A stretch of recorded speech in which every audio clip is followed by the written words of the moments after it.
వారాహి అమ్మవారి దేవాలయం దేశంలో ఒకే ఒక్క చోట ఉంది. అది కాశీలో ఉంది. అక్కడికి వెళ్ళినప్పుడు ఉగ్ర వారాహి అమ్మవారి దేవాలయానికి వెళ్లి అమ్మవారిని దర్శించుకోవచ్చు. కాశీ వెళ్లిన వారు తప్పక దర్శించుకోవాల్సిన ముఖ్య దేవాలయం ఇది ఒకటి.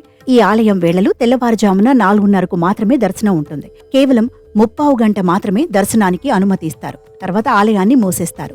ఎందుకని తక్కువ సమయం ఉంటుందనే విషయానికొస్తే, వారాహి అమ్మవారు వారణాసి గ్రామదేవత. చీకటి పడింది మొదలు ఉదయం 3:30 గంటల వరకు గ్రామ సంచారం చేసి వచ్చి అమ్మవారు విశ్రమిస్తుంది. అందువలన అమ్మవారి ఆలయంలో 4 గంటలకు పూజ చేసి భూమిలో ఉండే అమ్మవారిని దర్శించుకోవడానికి ఏర్పాటు చేసిన 2 రంధ్రాలలో నుండి దర్శనం చేసుకోవాలి. ఒక కన్నంలో నుండి చూస్తే అమ్మవారి ముఖభాగం మాత్రమే కనిపిస్తుంది. 2వ కన్నంలో నుండి చూస్తే పాదాలు దర్శనమిస్తాయి. అమ్మవారికి పూజ చేసే పూజారి మాత్రం నిమిషాల వ్యవధిలో అలంకరణ చేసి హారతి ఇచ్చేసి సెల్లార్లో నుండి బయటకు వచ్చేస్తారు. ఆ తర్వాత ఆ కన్నాలలో నుండి దర్శనానికి భక్తులకు అనుమతి ఇస్తారు. తాంత్రికులకు ఇష్టమైన దేవత వారాహిమాత. అందుకే ఈమెను రాత్రి వేళల్లో మాత్రమే పూజిస్తారు. వారాహిమాత ముఖ్య దేవతగా ప్రతిష్ఠించిన కొన్ని ఆలయాలలో దర్శనం సైతం రాత్రి వేళల్లోనూ తెల్లవారుజామున మాత్రమే ఉంటుంది.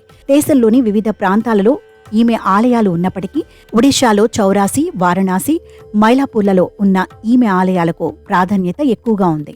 లలితాదేవికి సైన్యాధిపతిగా వారాహిదేవిని వర్ణిస్తారు. అందుకే ఈమె ప్రస్తావన లలిత సహస్రనామంలో కూడా కనిపిస్తుంది. ఆ లలితాదేవి తరపున పోరాడేందుకే కాదు, భక్తులకు అండగా ఉండేందుకు కూడా ఒక గొప్ప యోధురాలిగా నిలుస్తుంది వారాహి అమ్మవారు. ఈమెను ఆరాధిస్తే జీవితంలో ఎదురయ్యే అడ్డంకులన్నీ తొలగిపోతాయనే నమ్మకం ఉంది.